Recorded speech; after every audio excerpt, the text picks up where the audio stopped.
Welcome to Epic Conversations. My name is Kwalima. I am excited. I am full of gratitude to be here in this space, in this moment, in this season of life. Epic Conversations is presented by Hilvolutionary. Hilvolutionary, we're all about self-love, identification, mental wellness, faith, all as a transparent, authentic lifestyle. Here today on Journey 2, I have the incomparable, beautiful boss, actress, writer, producer, mother, wife, Lex Scott Davis. What's going on? Hi. Hi, welcome. Thank you. Welcome to this space.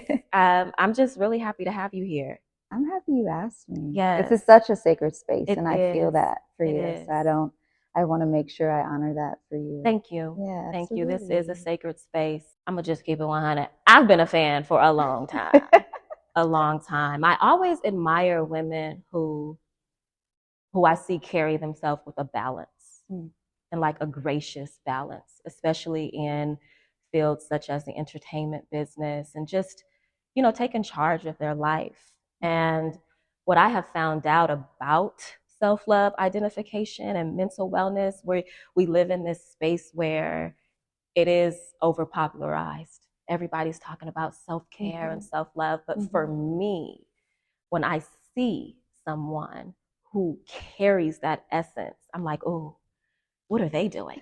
How do they do it? Yeah. So thank you for being here. Thank you for being here. We don't fake, we don't front. And so let's dive in.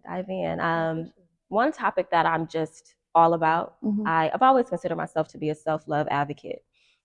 But it wasn't until like I really experienced a life-changing situation that I was like, okay, well, what is self-love, right? And that's where Hilvolutionary came into place. I was like, Beautiful. Self-love is definitely not going to get pampered, Right. It's definitely not like Manny and Petty's. What is self-love? And so during that time in my life, I was seeking healing from deep things, right? And I thought, okay, well, healing coupled with self-love identification, like really digging in deep, understanding what I need the most, it calls for such transparency. And so I have to ask you, in regards to the space of self-love, what's out there, the projections, what's your idea of self-love? I love that you already said what it isn't. What I think most people assume, it's the mani-pedi, it's the spa day. Yes, those are very nice things to do for yourself, or for someone to gift you and do those things for you. But it's so much more than that. It's so much deeper than that. And I also feel like there's multiple truths to what it actually means, because it depends on the person. Everyone's different. And this life journey is so long. And I think that the definition for each individual should change as that individual grows and evolves into who they are destined to be. And so I feel like I've changed that definition so many times in my life so far, and now I'm at a point where it's about to change again. Now it's like you're asking what it means for me, and it's like, wow, I don't know what it means for me right now in this moment, because I'm tapped into a brand new territory, which is motherhood. And the amount of sacrifice that goes into that, you're often last on the list of things to take care of. And I'm really fascinated by the question of what is self-love, because I desire it so much these days, because it's different. And I think that's okay too, when you're trying to figure it out and how that should look for you right now, and whatever chapter you're in or season you're in your life. I'm figuring that out right now for me, and where I am in this season. That's good. That's good. I think it's so important to be honest and like, I'm figuring it out. I'm figuring it out, because, when I was going through what I was going through, it was very deep. It was very introspective. because of the things that I went through, like as a child. Yeah. And so when I use the term self-love identification, it's really like taking pause when you can, right? Because like you said, you're in the midst of motherhood. It's like taking pause when you can and just diving deep to be like, okay, what areas of myself do I need love the most? What does that look like? What does it feel like? What does it sound like even, right? Yeah. So I think it's important to understand, like you said, it's an individual journey and an individual process to discover what that is. Yeah. And it's so, there's so many distractions. Social media and everybody's an expert. I'm not an expert, okay? I never want to proclaim to be an expert because, like you said, it's a life journey. Yeah. Right? And there are different doors along the way where it's like, okay, let me unlock that door and walk through it. Okay, a new level. There's no final destination. And so it's like when you get to the point of unlocking doors, it's so important to sit there, rest there, find what works for you, as opposed to taking on all of the distractions and opinions and this, that, and the third. So I really, really respect that about you, just to be honest and 100 and like, I'm trying to figure out how to balance that. In the midst of motherhood. I think lately, me trying to find moments of silence has helped me a lot. Because like you said, there's so much noise, be it your phone or your household. Like there's always something needing a piece of your energy, just naturally, not in a bad way, but it just does. And so finding moments to literally just sit and be silent and not doing anything on my like constant running to-do list, like just stop. It's okay to not do anything right now. And that helps me. It's like a little it's like I'm plugging myself up to the wall. Like I'm just recharging myself just a little bit. And I think that helps me kind of continue on throughout the day. I'm always interested in who is the spirit, who is the woman behind what people see. Like who is Lex? Behind, again, what we know, what we see. Like what has your journey, even in your career, what has that looked like in regards to like your self-worth, the esteem that it really takes to be in this industry and work. For a very long time, I kind of defined myself as, and a long time since like middle school, I kind of said like, okay, I think this is the type of person I am.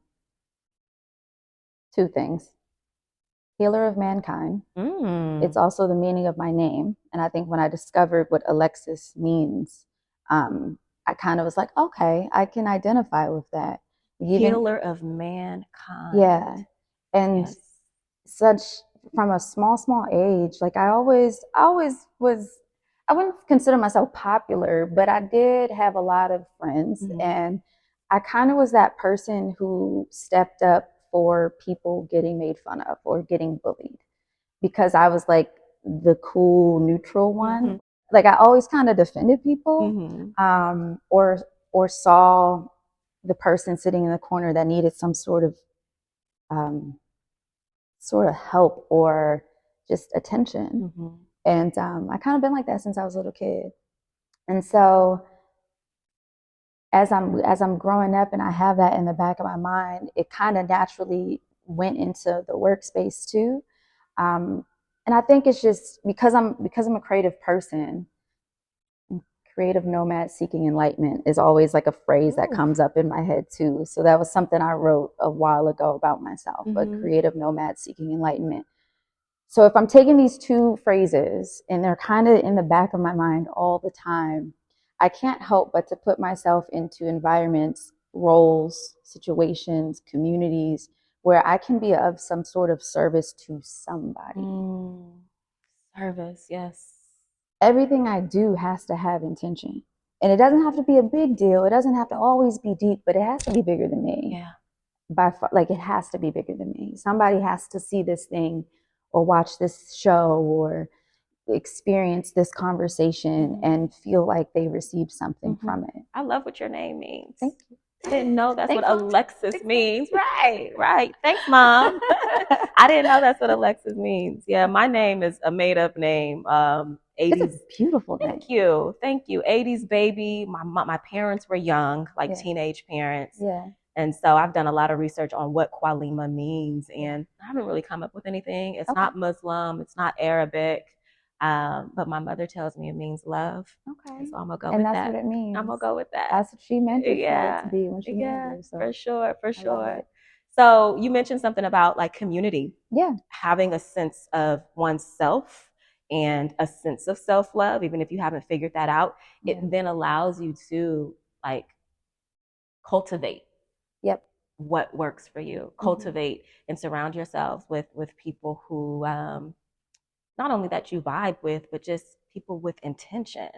Yeah. How important is community for you and the work that you do and the life that you lead? It's so important. Yeah. I love a village. And I come from a pretty big family. I'm actually an only child, but still within the family, it's a very big family on both sides. And they're all East Coast. I'm from Baltimore. Nice. Real quick, I'm going to just say this. It's something about the East Coast that I love. Again, I'm from Oakland, West Coast. I have family, Guyanese family, who live in Brooklyn, and I've been like once. There's something about East Coast people. Yeah. It's something about East Coast vibes. I'm happy you said it, so I don't got to say it myself. Everything. I mean, even like the men on the East Coast, like, it's an energy. It's an energy. I love East Coast. You're just so great. Yeah. Listen, I'm gonna let you gas go because it's something that actually calls me to the East Coast. I love it. I'd like to know. I'm so happy I know you from the East Coast. We're hard people on the exterior, but we're so soft on the interior. And like we love to support. We're loud, we're loving. It's just, we're big personalities, not afraid to speak our mind kind of folks, especially the women. I think East Coast women are like different breed. Like they just, you don't hear it. But I think coming from a large family and a type of family that loves celebration, I think it's shaped me into a really, like, I have a fantastic perspective over celebrating yourself because it could be somebody got a raise at the post office. We're going to have a cookout. Like that's the type of family I love it. I came from. And so wanting to give gifts all the time and wanting to celebrate people and uplift people, big or small milestones, we're loud and proud and cheering people on. And I think you need that reassurance because life is hard. Adulting is hard. It is. And so when you find your people, like it's good to pour into others all the time. And I have a sense that's what you do often. A lot. But it's nice when someone's pouring into you in return. And that's the importance of a village and a community. Yeah. Because you got to check on your strong friends, and if you're that strength, they got to check on you too. It's hard to navigate life solo, beyond just a romantic relationship. You really do need friends. You need friends. You need family. I get emotional when you say that because you hit the nail on the head, and that I am the poorer. And it's just a part of who I am. I think I get that heart and that spirit from my mother. That's all I've seen her do. I've witnessed her just give relentlessly. And I have that quality as well. I'm in this space now. Again, that self-love identification that I've tapped into of understanding that, hey, actually, I'm going to need to take the straw out of my heart and I'm going to need to put it in yours and let me sip from you real quick.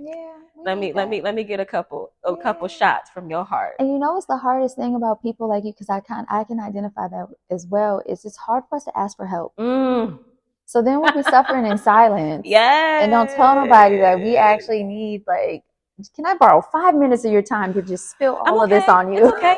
I'm good. Exactly. It's hard. Right. I prayed about it. It's so hard to just be, it takes a strong person to also identify when they need help. Yeah.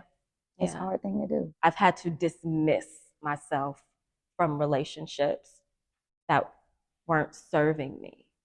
And it's not, I don't consider it to be selfish anymore. Mm-hmm. Like the love, the extension of love and heart will always be there. Mm-hmm. But I've had to just really understand this doesn't feel good. This doesn't feel good for my nervous system. So I think, again, on the journey of becoming and identifying self-love and the areas that you need love the most, it's also then again more important to identify what community is for you and what you need. So that is so important. Mm-hmm. And thank you for saying that, because being strong, being the strong friend, it's a nice title to carry, but sometimes you don't always want to be strong. You know, you don't always want to be strong, but there's definitely a balance that's necessary. Yeah. So being a giver, girl. I know. Being a giver. Can I ask you a personal question? Yes, yes. When the first time you decided that you needed to respectfully remove yourself from a space, how did that feel for you the first time? It felt like an addiction. It felt like it was difficult. It was difficult to remove myself from certain attachments, codependency on people and situations and a certain feeling. Yeah. Right? Because there's this thing about me of needing to belong, which is okay. Right. Right? We're not supposed to do life alone. Community is important. Family is important. And again, coming to a city that I'm trying to find my way and find my vibe, and some people are doing this and I'm not really feeling that. So like when I did find something that was familiar to home, like, yes. And it was difficult to respectfully say, this is actually not good. Yeah. This is actually not my idea of friendship, respect, love. So I felt like I was almost addicted to that situation. And it was difficult. But I did it during a time where actually right before the pandemic, I really made that decision. And so I experienced a lot during the pandemic. Yeah. I put it all on the table and I dealt with it. I tapped. I say that a lot about tapping in, because we see so many people tapping out and not knowing what to do with themselves, not knowing what to do with life. That's why these suicide rates and addictions and pharmaceuticals and all these like band-aids. And it's difficult to even tap in, but I have the resources. I had the therapy and things like that. When I tapped in and I let go of certain attachments, addictions, and I'm not talking about drugs, but again, we can be addicted. Like people, yeah, you can be addicted to depression. Yeah. You can be addicted to, people. Mm-hmm. When I really put it all on the table, I was like, okay. And then I started to understand why. And that's what, that's what our brains do. That early childhood development really shapes who we are, absolutely, how we deal with life. Like you said, you told yourself at a very early age, you gave definition to your name. Mm-hmm. Well, your name has definition, but you held that with you. That is so sacred. Yeah. That is so real. Did you live alone at that time? Yes. Jesus, you went through a lot during the pandemic. That was the most isolating. Yeah, I did. Situation for everyone. Mm-hmm. But then with you, with all these things happening seemingly at the same exact time, and you living alone. And a lot of my friends have families. So it really was this huge like separation of, girl, you're gonna have to figure this out. Yep. You gotta figure it out. And I did, and it was ugly. It was ugly, but so worth it. Like I wouldn't change it for anything. Yeah, I feel like obviously it's a terrible thing. We as a world all had to see a lot of people lost their lives and lost loved ones, but I think for a lot of people the pandemic was also a blessing in disguise for reasons like this. And being able to be forced to be with yourself and in silence. And not holding on to all the crutches and all the addictions. They don't exist within your walls in a time where there's fear, because we don't understand what's happening. Exactly. On top of what will probably be the largest, I feel, civil rights movement of our lifetime, That's a lot of stuff. Mm-hmm. How would you define sisterhood? Oh, let me ask you this: Are you the woman who was the girl who had a lot of friends? I think, yeah, I think that's it. Yeah. I am the woman who was the girl who had a lot of friends. Yeah, I extended myself so much. Yeah. So much. And not because I desired to be popular or anything like that. I like people. And you have a very magnetic spirit. You have a light to you. Do I? Yeah. No, you Thank you. do. And it's real though. It's like real. It's fresh. It's Yeah. not like it's just I feel good. I feel like I can breathe with you in this space. Yeah. Yeah. You do too. Thank you. It's like all the work that we've obviously done on ourselves. It comes through. It comes out, and you attract positivity and things and people like you, and you're attracting people like me because of what we put out. Yeah. But yeah, it's sisterhood is, and again, as an only child, sisterhood is so important to me. Yeah. I crave sisterhood. And brothers, you know. Yes, the brothers are important. I actually had more male friends growing up than I did girlfriends. Not until I got to college, I think it balanced itself out. And now I think I have more girlfriends than I do guy friends. Okay. But I love my guy friends. But it's just I've always, I think because I was an only child and because I was always by myself, I would go into the world like, please be my friend. And it kind of made me a pushover, I think, too, like a little bit, because I'm now letting people in and they're allowed to take advantage of me because I want that relationship so bad. Yeah. Like I'm giving, in a weird way, I'm giving them permission to take advantage of me. And so I think that's why over the years it's been going like this, because like you said, respectfully backing out of certain situations when you realize you're putting so much into it but not receiving anything in return. Like this ain't that don't work. And I think I always come back to there's girls, women now, faces who come to mind when you say sisterhood. They keep popping into my brain right now because no matter how often we speak, no matter how much we travel distance wise, not living near each other, it's like the minute we check in, it's like we never skip a beat. And that, those to are the me, best. Yeah, those be the ones that get that, like, you my dog. Like, this is beyond friendship. Like, we're family. Right. I don't have to talk to you every day. That's okay, because life is life. I mean, I've experienced some of the closest people to me just not happy for me. And so again, like you said, within the sisterhood community, it'd be like, oh, come on, let's not do that. But I will say, having a sense of self-love, right? Coupled with that confidence, coupled with the faith, coupled with the fact that I know I'm the one, regardless of the goals that I haven't hit. I gotta move my neck a little bit. That the real flex is self-love. Right? Understanding that your purpose can't be taken away from you. I always lead with the example of I'm gonna just love you to death. You're gonna get this love. If you know Kwali, you know love, regardless of what. And it's surprising to some people. I think people just suffer in silence.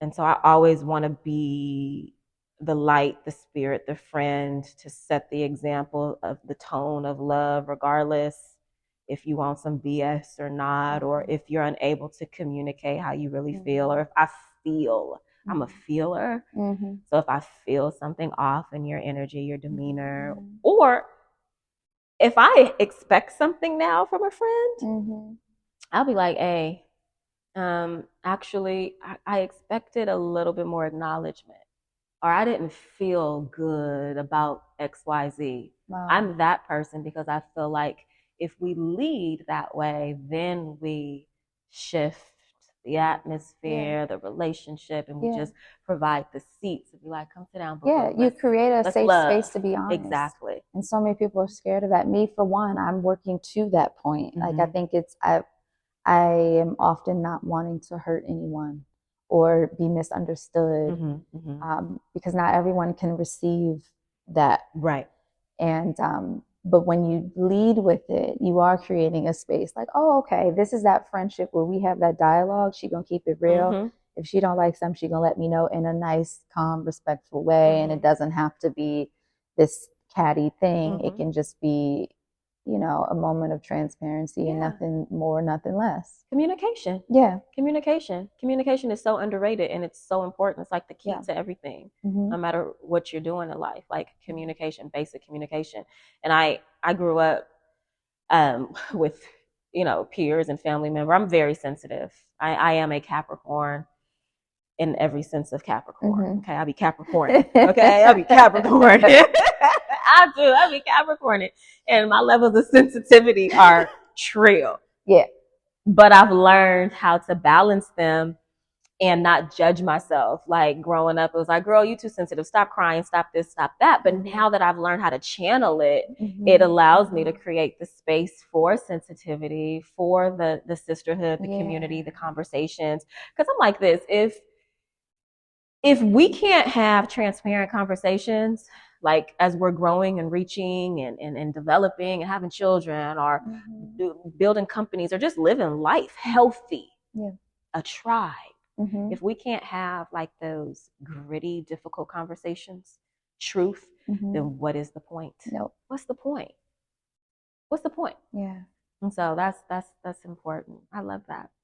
I love that so much. Back to like self-love again. I know motherhood is a balance.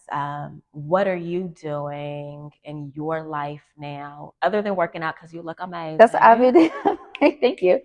I'm working out. Other than working out, like when you get in the car and you can, you know, leave the fam, what do you like to do? Like what brings you like peace of mind, zen? What allows you to breathe?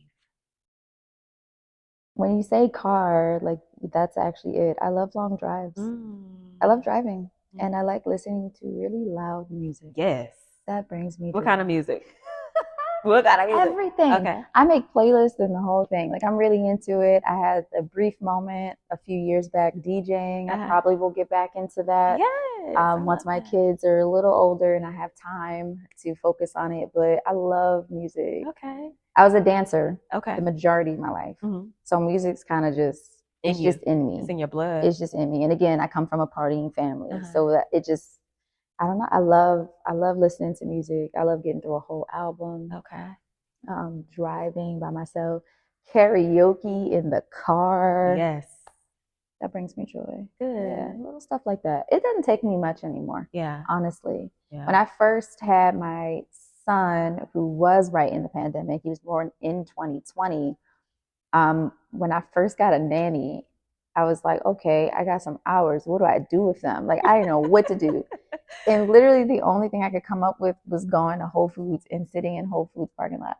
I know that's right. Listening to music. Yeah. Yeah. I was like, I guess this is what I'm going to do. It's little things like that. Yeah. Honestly. Because your day, it's like the minute you wake up, it's like go, go, go, go, go for everybody else. Yeah. Sometimes you just need a moment to just sit and not do anything. That's funny you say that. That's watch so funny. Your show. Yep. Just do nothing. Just be. Yeah. Just be. Be and take a beat. Every time I pull in my garage, I don't care how late it is. I sit in my car. It can be 1 o'clock in the morning. Yeah. I promise. It's like 1 o'clock in the morning. Yeah. I'm like, I know I gotta go and take a shower, get ready, do all my nighttime prep. Yeah.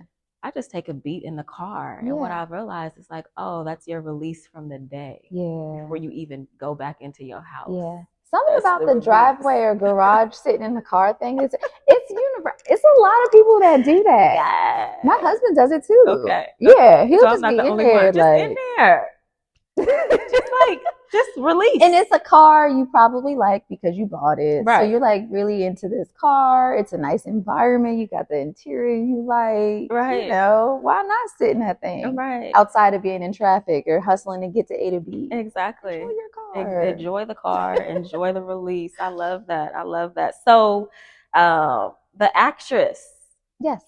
The talented actress. And congratulations on everything. Thank you. Congratulations on just your hard work and being able to, I hate the term bounce back, but being able to be present in your career after having kids and balancing that out. How has that been for you? I mean, I know right now as we speak in this journey, we're in the midst of a strike, right? But like coming back into work mode, how has that been for you? And by the way, congratulations on Scalable. Like, can we just talk about that? Yeah, I'm excited. Yes. The coming back is, I don't think I didn't have like a real opportunity to leave. So I'll just say that, like, I didn't really return, what's happening behind closed doors are the auditions, right? Yeah. So I was like kind of going the whole time throughout the pandemic, throughout pregnancy, still filming audition tapes, like taping above the belly here, or some of them was a pregnant lady, so we were showing it all. Like I was going throughout the whole thing. I didn't really take a break. Obviously, the forced break, which was the pandemic, but I was filming while pregnant before the shutdown. I was filming a show and a film. The film was a scalable content project. Mo's feature debut, A Lot of Nothing. I was filming while pregnant. Such an amazing film. I'm going to just say it right now. If you ain't watched it, I believe it's on Amazon Prime still. Go watch it, please. It is so amazing. You guys did that. Thank you. That content, scalable content, is the name of the production company, correct? Yes. That type of content is what's needed. That was good. It was. I mean, the put art. His foot in that script, didn't he?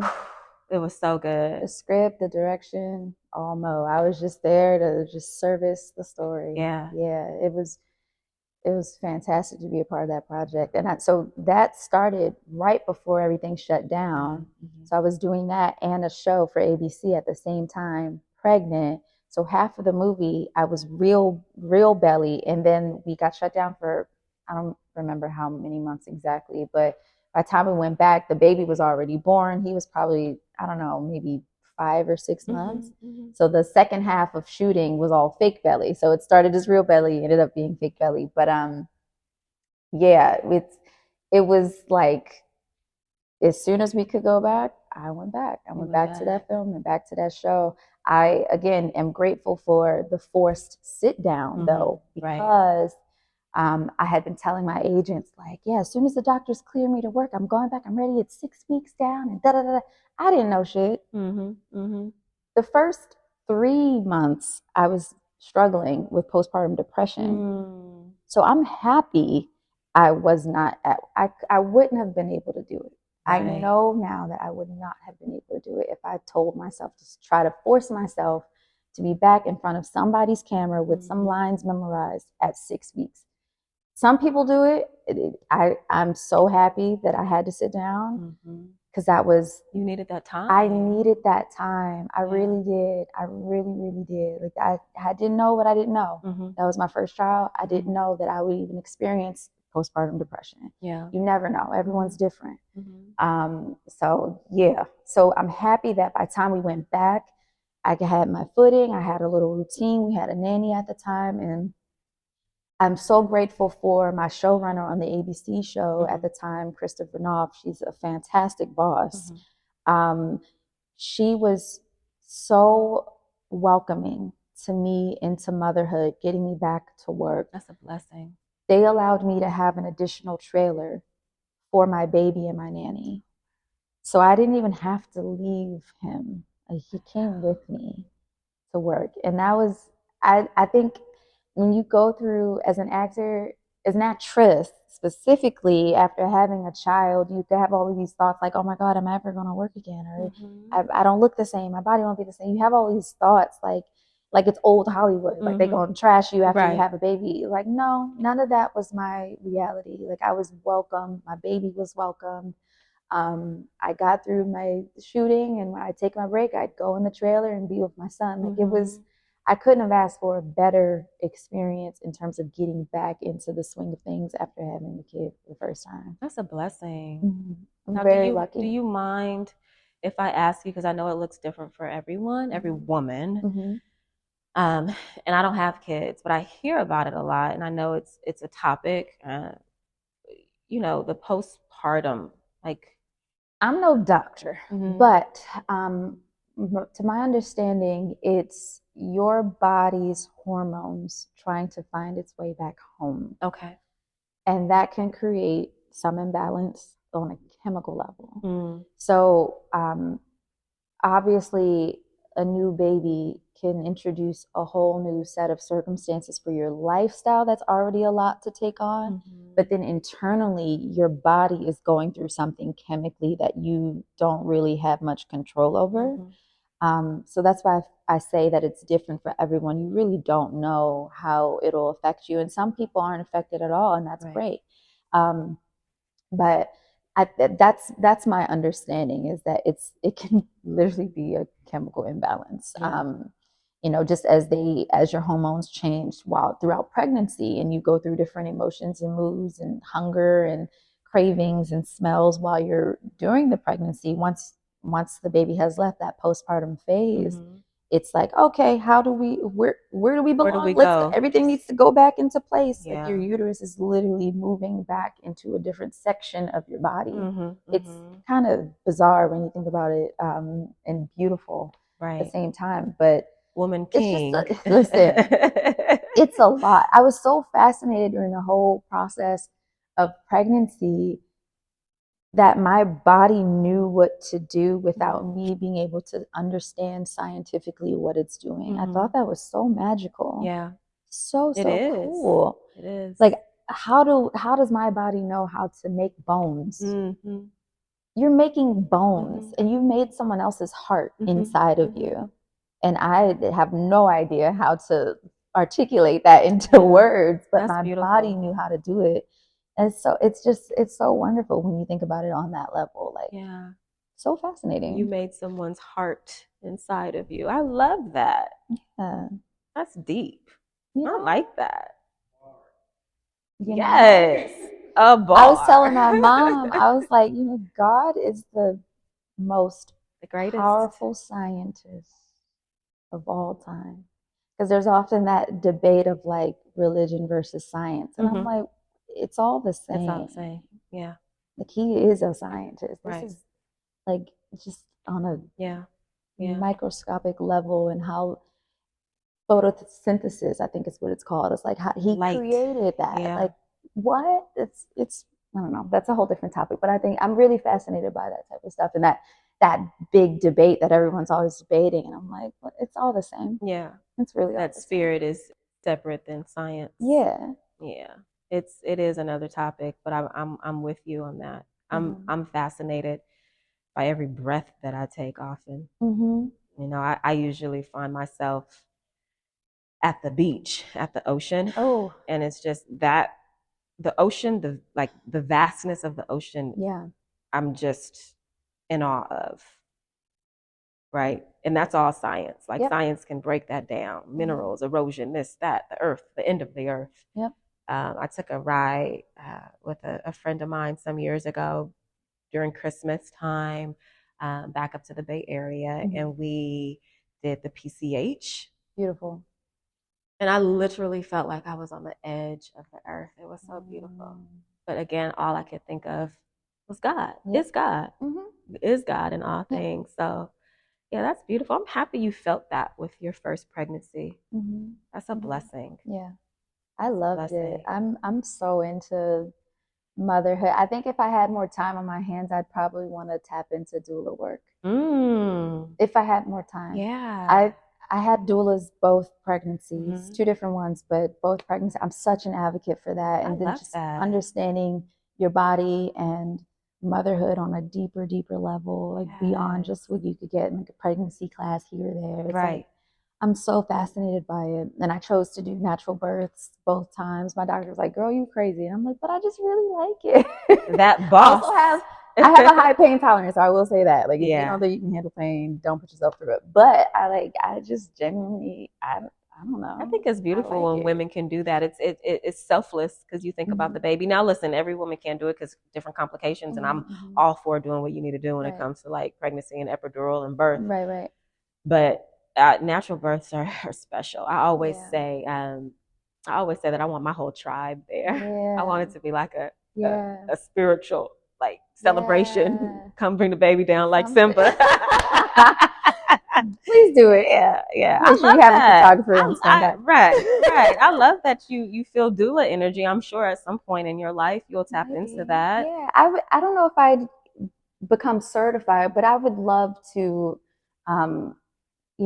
do support a birth for a friend, or I don't know. It's so beautiful. I feel like a lot of women have come to me recently too with mom questions. Oh, wow. And friends who have gotten pregnant after me seeking advice, or just I'm all for it. I feel like a big old book of just like information. I'm still learning because every kid's different too. My second baby is way different from my first baby, and so like learning new things with her too. It's all so beautiful and fascinating. Yeah, I'm really enjoying it. That's good. It's hard. I'm sure. I'm outnumbered, I'm but sure. I'm enjoying it. Any more in the near future? Oh, that's good. I got a boy and a girl, and then we have an oldest daughter, so we're good. Yeah, that's a blessing. It's always nice when you have a balance and can just live life. Yeah. Where do you see like yourself? I would say people always say like the next 5 years, but like if you could have it your way, what projects would you create for scalable content? What are you really passionate about creating right now, just on the levels of being a mother and working and what the world is going through? What projects? You've listed two that I'm kind of playing with this idea, but a mommy superhero. Ooh, like a literal action-packed mom. I love it. I'm really into. Well, obviously, me and Mo are both into fitness. Y'all be getting but it. Y'all be shooting at the gym for real. We're trying hard. He's surpassed. That man is crazy with the workouts. But it's so important to have that support, though. It is, and guidance too, because he's very, very helpful. But personally, I want to get into stunts. Okay. All of the fitness training and everything, it's working towards me being able to do stunts and to do high level action. Nice. Yeah, so that's what I'm into. And if I could bring a project to scalable, it would be like mother in action. I love it. I have I'm such a creative person. I can't turn it off.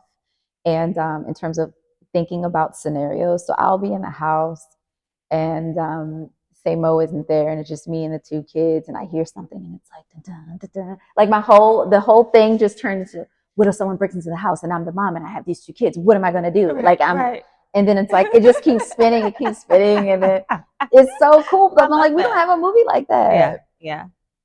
I'm gonna do it. Now I just said it on it's re-recorded. Now I gotta do it. Protect it. No, it's protected. I gotta do it now. That's I put it out there. I love that. I can see that. That's why you training so hard. Yeah. I just want to kick ass. Yeah. I feel like I can fight, but I want to look like I can fight. That's where looking like you can fight is a whole nother level, girl. Because I want to look like I can fight too. Exactly. So I might.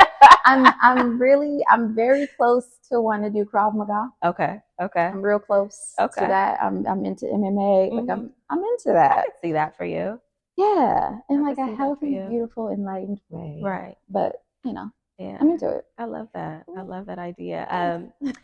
Who inspires you? Like me being an artist, an actress, male and female.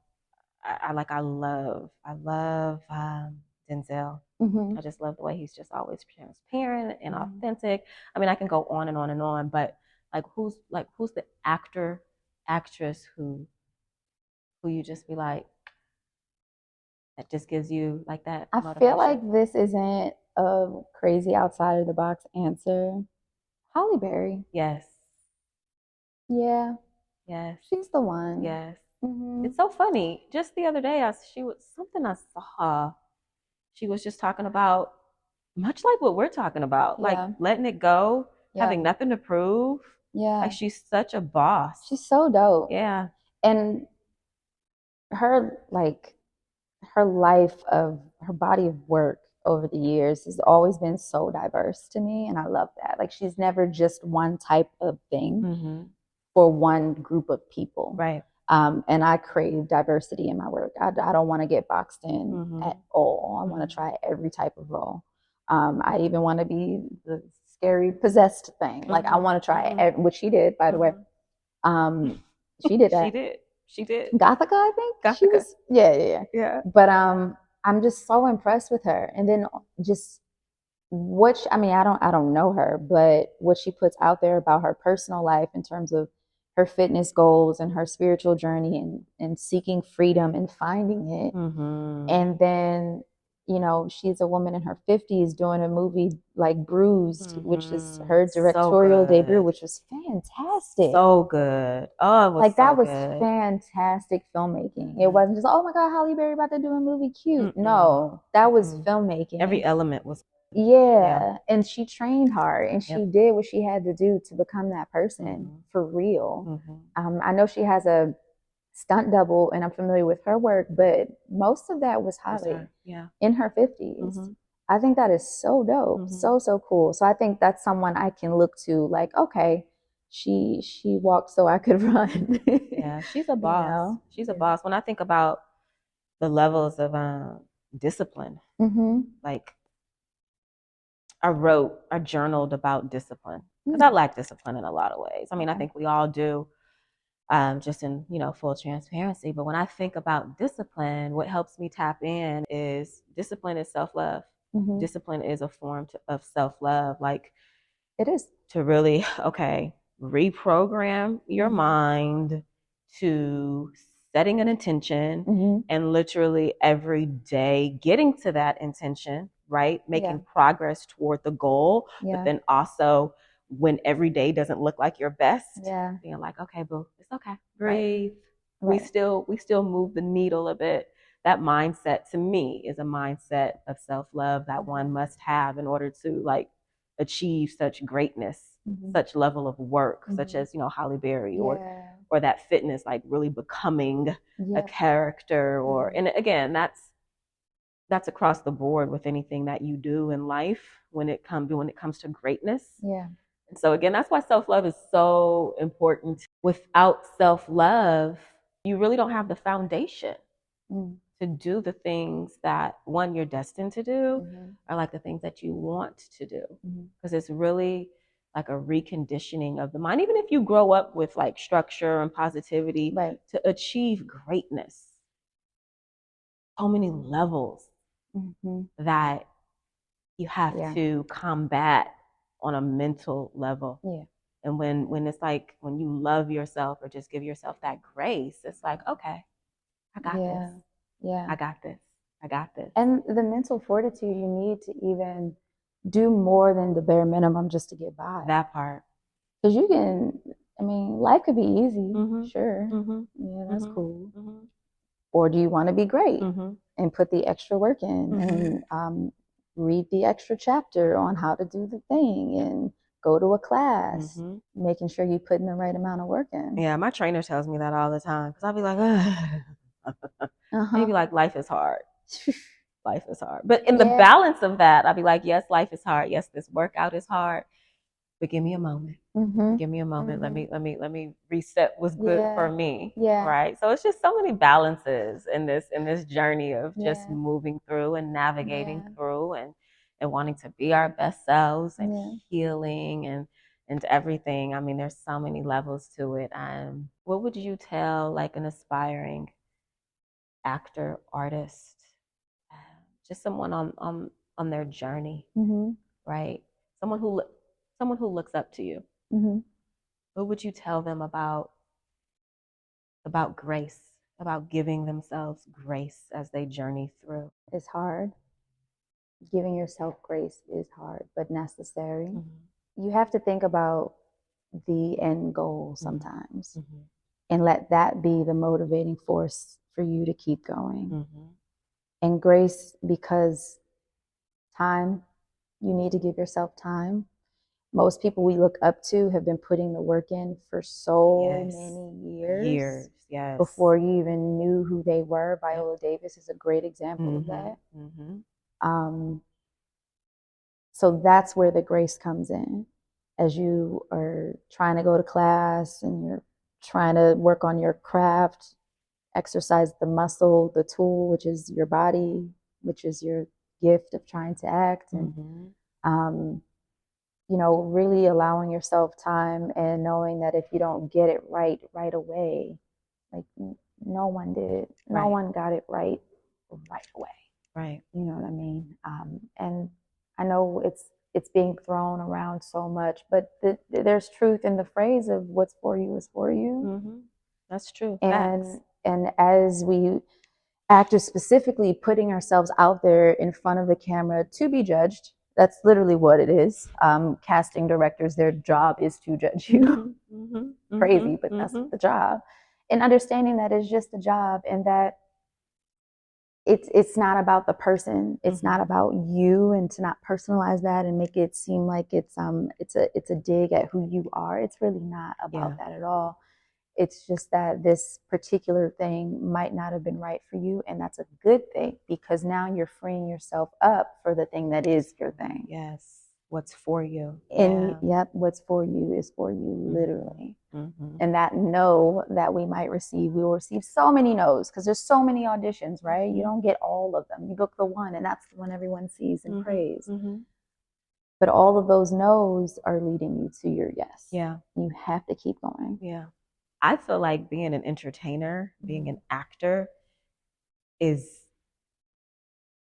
the most difficult yet rewarding job. I'll even go as far as to say, I think it's even more difficult than being a brain surgeon. Right? Yeah. Being like a medical doctor. Yeah. Because being a medical doctor, like, you go to study, you have a manual, you learn how to do this, you know how to read certain books to prescribe. You know, there's a formula. Yeah. But like being an artist, there's no formula. No. And so in that, it's like, wow, who knew that little old me and little old you would want to choose something where we're literally exposing ourselves to the world, exposing ourselves to rejection. Yeah. What a gift to have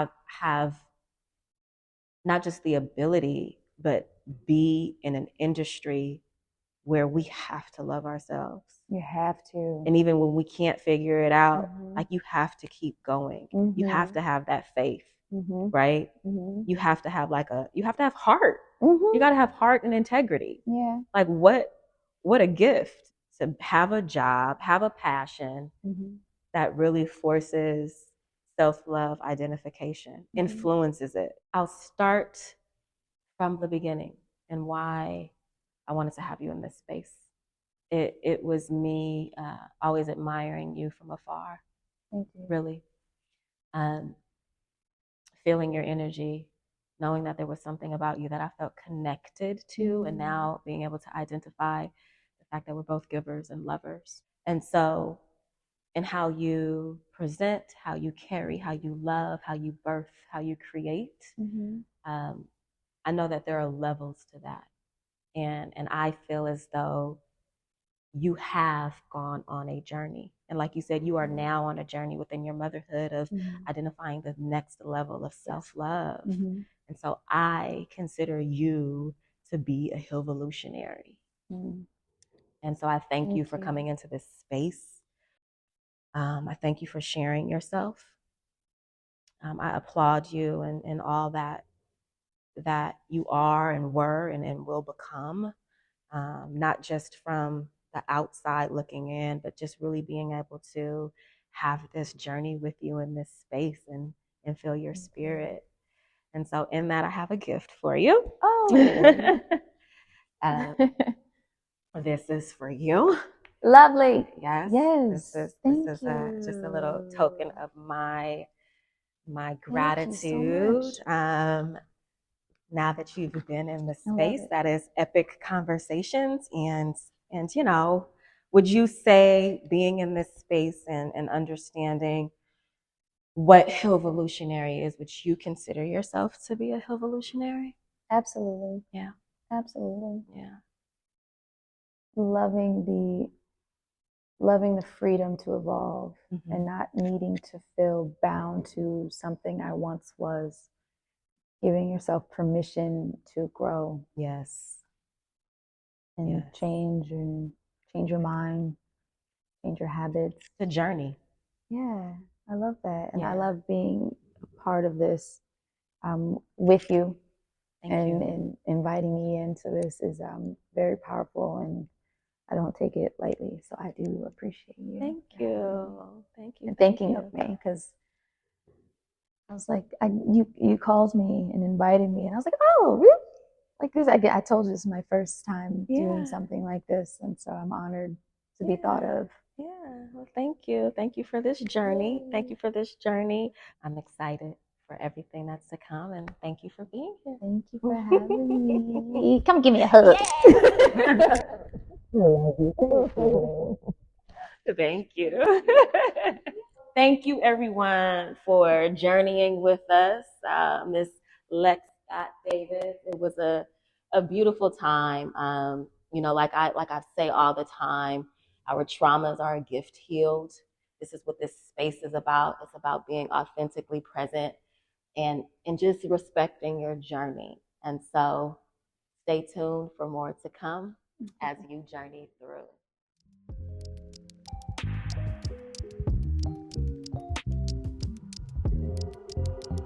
I think your soul is so beautiful.